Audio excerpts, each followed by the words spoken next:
Bienvenidos de nuevo. Continuamos nuestro estudio de la Constitución Española. Vamos a pasar a analizar a continuación uno de los títulos más importantes de la norma, que es el relativo a los derechos y deberes fundamentales. Debemos conocer bien el contenido de este título. Sobre todo, una de las cuestiones fundamentales sería saber diferenciar qué derechos, qué deberes y qué libertades corresponden a cada uno de los capítulos que regula este título. Bueno, el título tiene un artículo introductorio, que es el artículo 10. Veis que destacamos el apartado primero como muy importante, que establece que la dignidad de la persona, los derechos inviolables que le son inherentes, el libre desarrollo de la personalidad, el respeto a la ley y a los derechos de los demás son fundamento del orden político y de la paz social. Bueno, el apartado segundo hace una referencia a que las normas relativas a los derechos fundamentales y a las libertades que tiene nuestra Constitución se van a interpretar siempre de conformidad, es decir, tiene que estar de acuerdo con la Declaración Universal de los Derechos Humanos y también con los tratados y acuerdos internacionales sobre estas materias que haya ratificado el Estado español. Bueno, vamos a entrar entonces ya en el capítulo primero, denominado de los españoles y los extranjeros. En este capítulo no se regulan los derechos fundamentales y las libertades básicas, ¿vale? Es un capítulo que va a tratar sobre el régimen que aplica tanto a los españoles como a los extranjeros que residan en España o españoles que residan en el extranjero. Así, el artículo 13 establece que los extranjeros van a gozar en España de las libertades públicas que garantiza el presente título, el título 1, en los términos que establezcan los tratados que firme España con otros estados y la propia ley. Bueno, vamos a pasar directamente ya al capítulo segundo, que es realmente el que más nos interesa, los capítulos segundo y tercero, que es el relativo a los derechos y libertades. Tiene un artículo introductorio, que es el artículo 14, que establece, y es muy importante, por eso está muy destacado, que los españoles son iguales ante la ley, sin que pueda prevalecer discriminación alguna por razón de nacimiento, raza, sexo, religión, opinión o cualquier otra condición o circunstancia personal o social. Bueno, la sección primera se denomina de los derechos fundamentales y de las libertades públicas.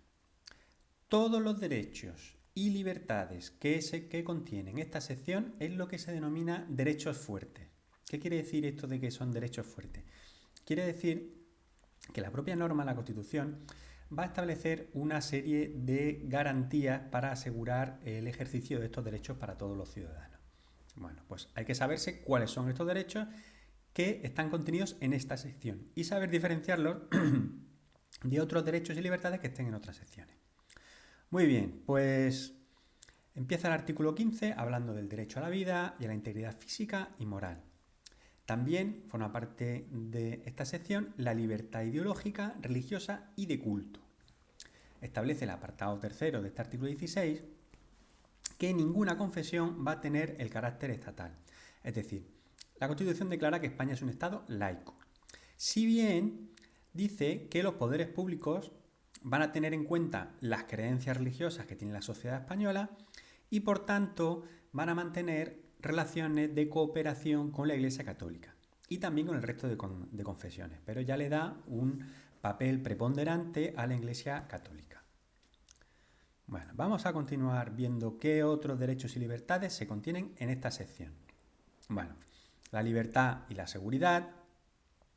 El apartado segundo del 17 es muy importante, establece que la detención preventiva no podrá durar más tiempo del estrictamente necesario para la realización de las averiguaciones tendente al esclarecimiento de los hechos y en todo caso, ojo, hay que quedarse con esto, en el plazo máximo de 72 horas. E indica que una vez pasadas esas 72 horas tendrá que ser o bien puesto en libertad o a disposición de la autoridad judicial.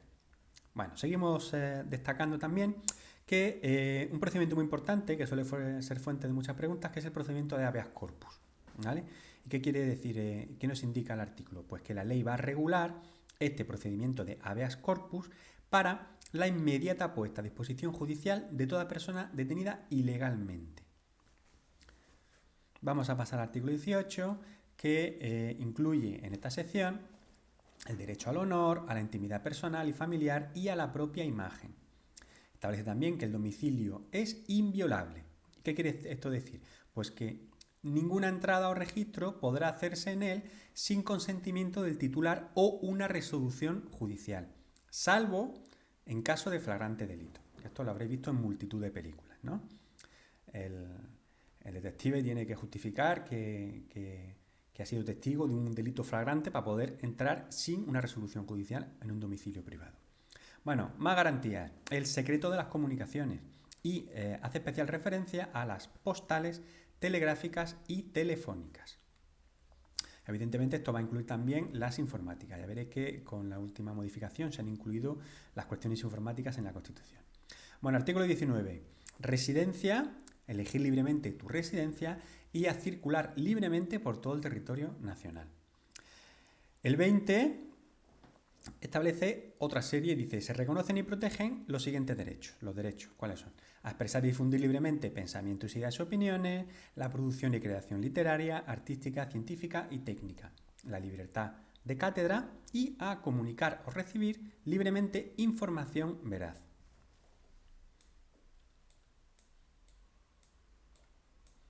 Bueno, vamos a seguir viendo derechos y libertades que tienen una protección especial, los conocidos como los derechos fuertes.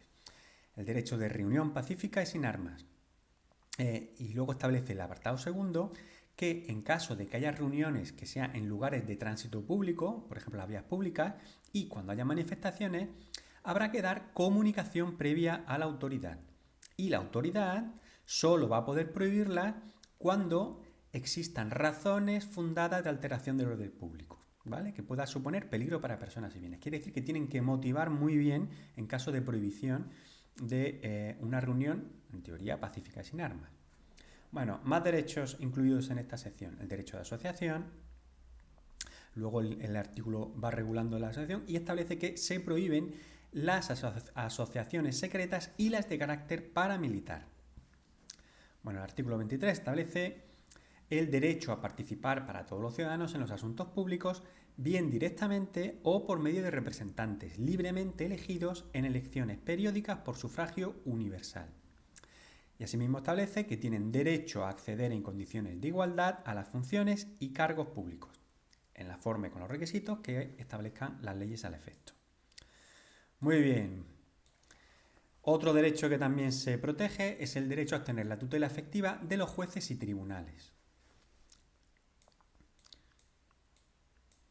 Bueno, más derechos reconocidos en esta primera sección es el derecho a la educación, la libertad de enseñanza y establece el mismo artículo también que en España la enseñanza básica es obligatoria y gratuita.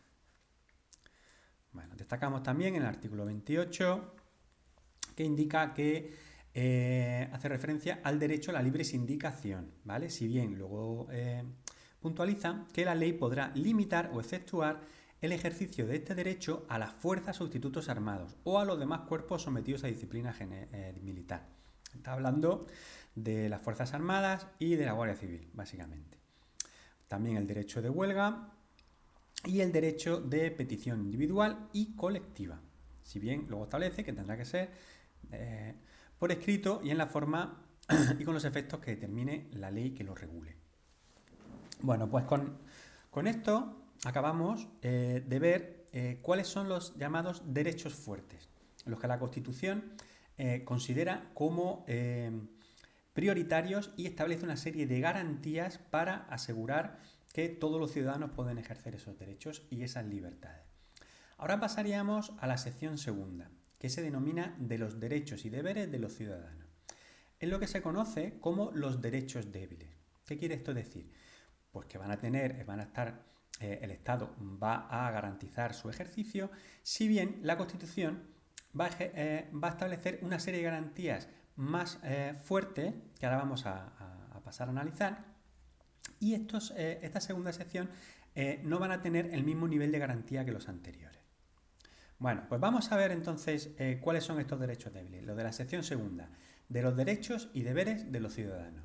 Bueno, pues artículo 30 va a decir el derecho y deber de defender España, si bien ya sabéis que ya no hay que hacer el servicio militar de forma obligatoria, pero el que os habla en su época sí tenía que hacerlo. Y el artículo 31 establece que todos contribuirán al sostenimiento de los gastos públicos de acuerdo con su capacidad económica mediante un sistema tributario justo e inspirado en los principios de, esto hay que sabérselo, principios de igualdad y progresividad, y que en ningún caso tendrá alcance confiscatorio. Más derechos, a contraer matrimonio, el que sea un valiente que se lance a contraer matrimonio, el derecho a la propiedad privada y a la herencia. Aquí tenemos un ejemplo muy claro. De los derechos... Venga, continuamos. El derecho de fundación. Y ahora el artículo 35 establece algo que muchos no saben, que es que todos los españoles tienen el deber de trabajar y el derecho al trabajo.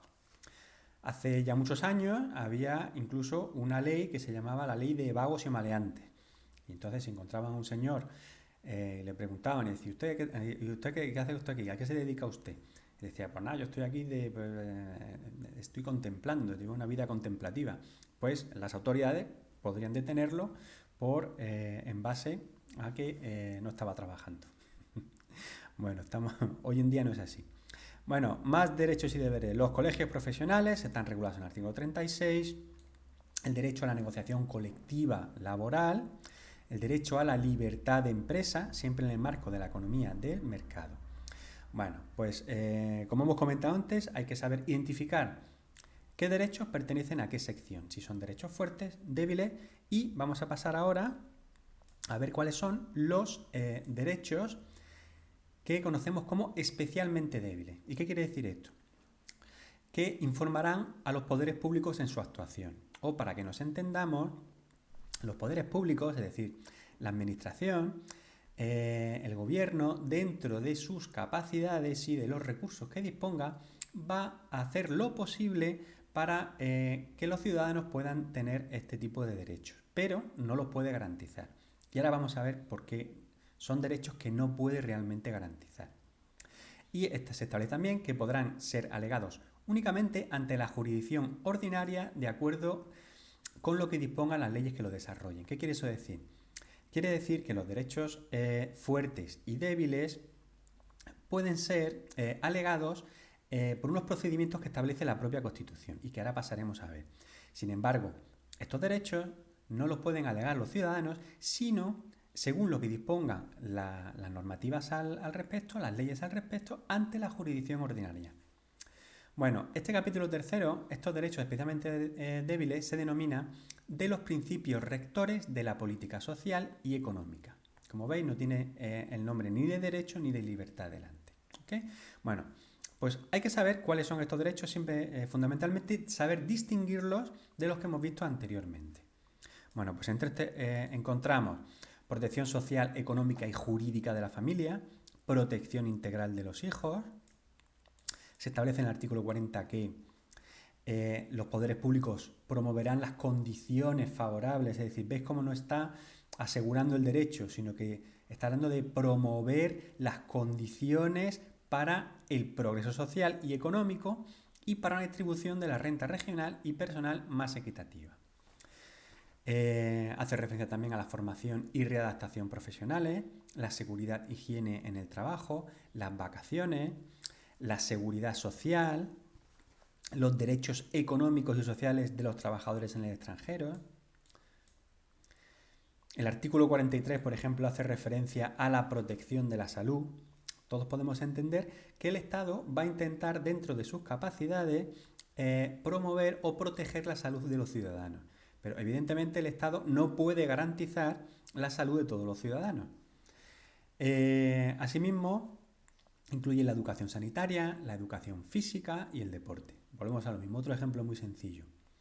El Estado podrá promover que los ciudadanos hagan ejercicio físico, pero no puede obligarlos ni puede garantizar que lo van a hacer. Bueno, pues continúa también con la cultura, la ciencia y la investigación científica y técnica. Bueno, llegamos al artículo 45 que tenemos que sabernos de memoria, que es el relativo al medio ambiente. Establece en su apartado primero: todos tienen el derecho a disfrutar de un medio ambiente adecuado para el desarrollo de la persona, así como el deber de conservarlo. Su apartado segundo establece que los poderes públicos velarán por la utilización racional de todos los recursos naturales con el fin de proteger y mejorar la calidad de la vida y defender y restaurar el medio ambiente, apoyándose en la indispensable solidaridad colectiva. Y el apartado tercero finalmente establece que para quienes violen lo dispuesto en el apartado anterior, en los términos que la ley fije, se establecerán sanciones penales o, en su caso, administrativas, así como la obligación de reparar el daño causado. Ya me está diciendo que va a haber delitos contra el medio ambiente y infracciones administrativas contra el medio ambiente. Bueno, continuamos con los principios rectores y la norma incluye el patrimonio histórico, cultural y artístico, la vivienda digna y adecuada, otro derecho que da lugar a mucha confusión. El Estado va a intentar que todos los ciudadanos españoles puedan tener acceso a una vivienda digna y adecuada, pero siempre dentro de sus recursos. Evidentemente, no hay recursos económicos para que diesen una vivienda a todos los españoles por parte del Estado. Muy bien, la juventud, lo mismo. La juventud no se puede garantizar, de hecho, está totalmente asegurado que se va a perder. Bueno, el artículo 49, otra cuestión importante, establece que las personas con discapacidad ejercen los derechos previstos en este título en condiciones de libertad e igualdad reales y efectivas. Y a tales efectos, pues los poderes públicos van a impulsar políticas para asegurarse de esto, van a aprobar leyes, es decir, van a hacer lo que está en su capacidad para poder promover ese derecho. Bueno, garantizarán asimismo mediante las pensiones y su actualización la suficiencia económica a los ciudadanos durante la tercera edad, el régimen de las pensiones. Pero ojo, que estáis viendo que se habla mucho de esto, las pensiones no son un derecho y un deber, en este capítulo es un principio rector. Luego, las pensiones no están aseguradas.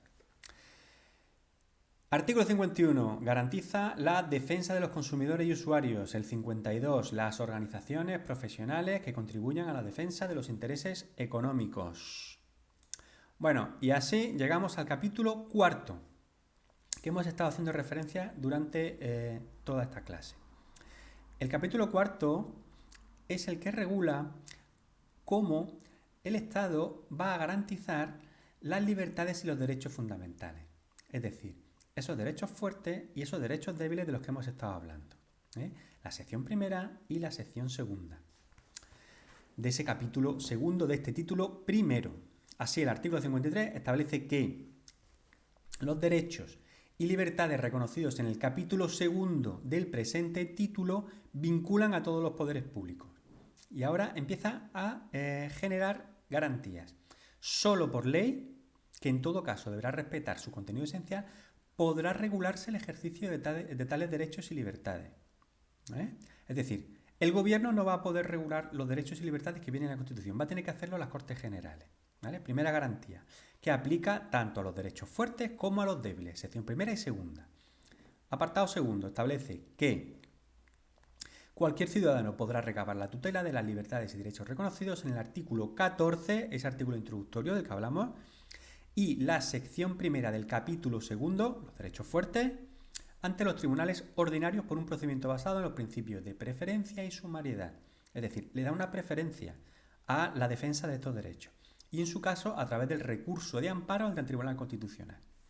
¿Vale? Y añade, dentro de estas garantías, a la objeción de conciencia.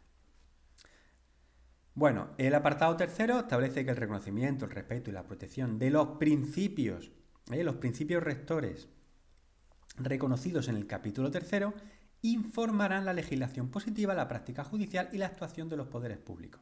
Es decir, que la legislación que se genere tendrá que respetar lo establecido en ese capítulo, ¿vale? Pero no puedes intentar alegar esos derechos en base a las garantías establecidas en los apartados primero y segundo.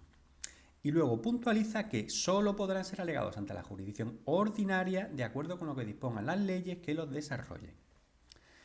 Muy bien, pues nada, finalmente este capítulo cuarto regula la figura del defensor del pueblo, estableciendo que se regulará mediante una ley orgánica y le da el carácter de alto comisionado de las Cortes Generales. Bueno, para finalizar este título, el capítulo quinto regula las situaciones en que se podrá proceder a la suspensión de los derechos y libertades. Es lo que se conoce como y determina cuáles son estas situaciones. Y así habla que establece una serie de derechos y establece que solo pueden ser suspendidos cuando se dé una declaración del estado de excepción o de sitio. El apartado segundo establece que solamente mediante ley orgánica se podrá regular, determinar la forma y los casos en los que, de forma individual, no de forma colectiva, y con la necesaria intervención judicial, es decir, del Poder Judicial, y con el control del parlamentario, de las Cortes Generales, una serie de derechos que son la duración máxima de la detención preventiva de 72 horas, la inviolabilidad del domicilio y el secreto de las comunicaciones. Y van a poder ser suspendidos para determinadas personas concretas con nombre y apellido y en relación con las investigaciones correspondientes a, y nos dice los casos, actuación de bandas armadas o elementos terroristas. Bueno, pues con esto acabamos el repaso de este primer título.